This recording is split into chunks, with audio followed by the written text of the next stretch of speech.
quick description of type 1 here is they are principled, idealistic, they are ethical and conscientious with a strong sense of moral right and wrong.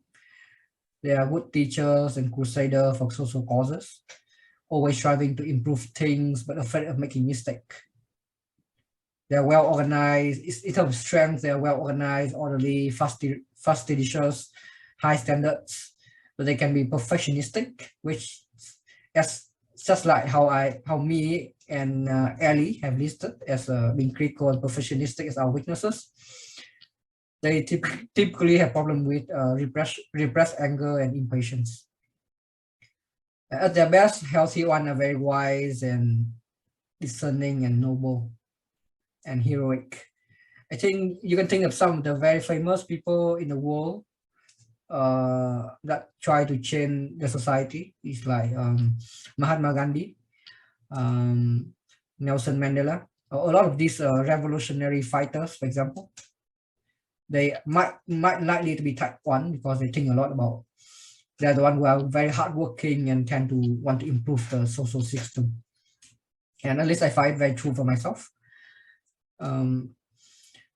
But it's always important to remember what is behind. So this is just a superficial, more of like a surface description. Again, to actually remember, you need to remember you need to back step into another level, which is they have the central emotion is anger or rage, and they suppress it and they kind of subliminate it into productivity, workaholism, and being, so morally righteous. And the key for type 1 is to able to overcome their anger to achieve serenity or peace of mind. So for my experience, for example, it's very true. This on this basic fear, desire is very true for me when I was younger. I was like a very responsible young adult, very responsible students. I try to please my teacher and my parents. Everything I see among my friends see the thing around me is about right and wrong. Like why is that people don't work harder, why they are so lax with their standards, why the poor are so poor, why can't we end poverty, why are we still having poverty, and that kind of thing. So I always have that sense that I always need to change things and improve things even in my work. And I guess a lot of my colleagues last time have reviewed me as someone who is so-called hard worker and model employees, but at the same time very hard to work with or hard to work for because I have very high standards. I always kind of criticize. And now looking back, that is something that is so-called my vice, my passion. I don't say it out loud, but I always say, oh, is it not good enough? This can be improved. And that caused a lot of stress to my colleagues and the people who report to me. And how I overcome it is, of course, through Enneagram and MBTI, I was able to uncover and realize a lot of these blind spots. I didn't even know these are my blind spots until I read these systems. Then I realized, oh, shoot, whatever, because the reason why these are my blind spots is because they was part of my ego. Now I can clearly see that they are my weaknesses, but last time I thought that is what I take pride in. I was proud that I was efficient. I was proud that I have high standards. I was proud that I do things faster, better than other people. That I have integrity, that I always work to improve things, that I am morally righteous. So it's very hard for any of us, any of the type, to see their blind spot and their weaknesses, because it's also part of their ego. And that's the key point behind the ego fixation and the idea of being able to overcome your ego fixation to eventually reach your virtue. So how I overcome it is that I start to learn through on this system, and I start to see that there are many different type of people. There are many different ways to achieve things, and there are many different roles in society. Not everyone have to be, you know, productive.